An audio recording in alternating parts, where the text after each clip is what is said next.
Hey everybody, today I'm going to show you how to do a really quick, simple kind of graphic design project that I kind of did on my own after looking up an idea. So this is kind of a finished product, and you can see I just did it with pen or pencil and a piece of line paper from a notebook and some colored pencils.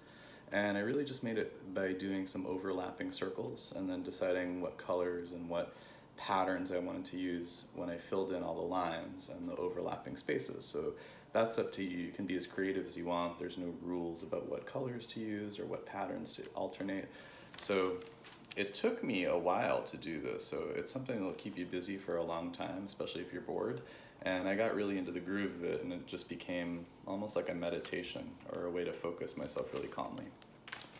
So what you do, and I'll try to point the camera closer to the picture, the paper, is you have to get like a roll of tape would be the easiest thing, masking tape, maybe if you have duct tape or something. And I use the inside part of the tape, and I have this notebook.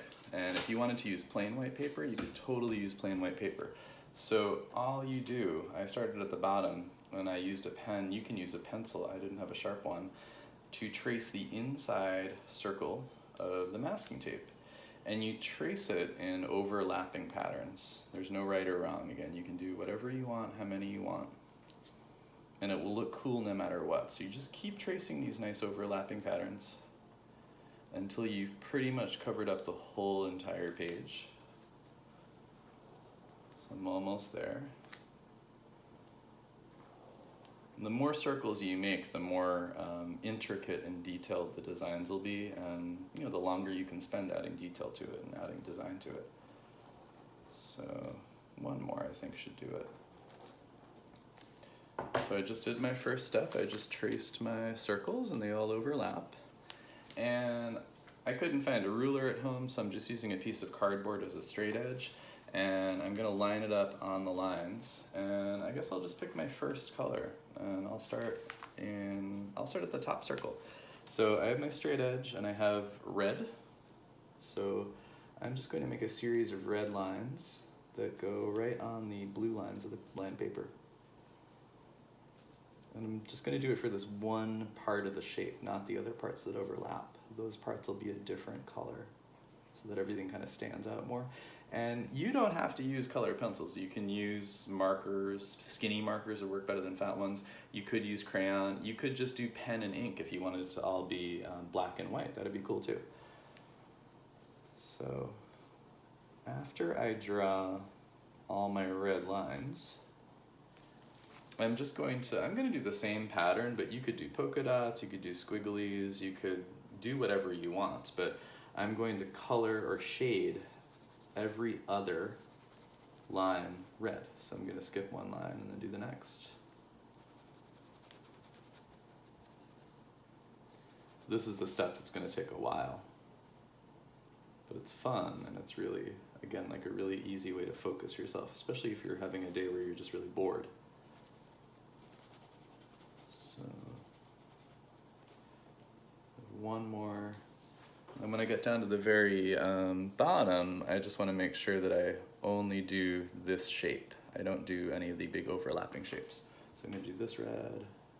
But again, it's one of those things, if you make a mistake, you just turn it into something cool and nobody will notice. So there's not even a mess up in this. There's no rules. I think orange and red go really well together, so I'm going to choose orange for my next color.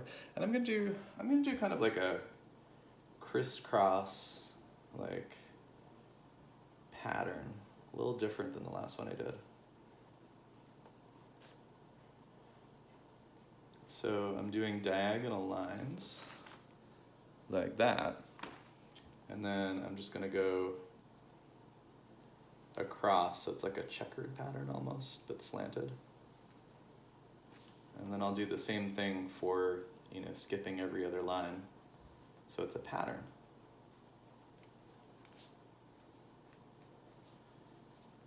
Across. And you can decide if you want to use a straight edge or not. Just it's more precise if you use a ruler or straight edge, but you don't have to.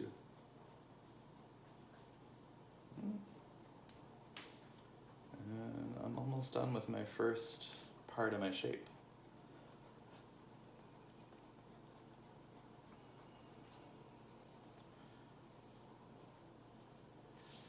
So it would look like that, and then, you know, for this one I might choose yellow and pink, or I might do the same color. I might do yellow and pink here, yellow and pink here. Then I might switch to, you know, red and black or red and brown, anything. You can do all hot colors, all cold colors. You could have the top be hot colors and the bottom one be the cool colors. So it's totally up to you and your imagination, and I hope you have fun if you try doing it. All right, see you later, guys.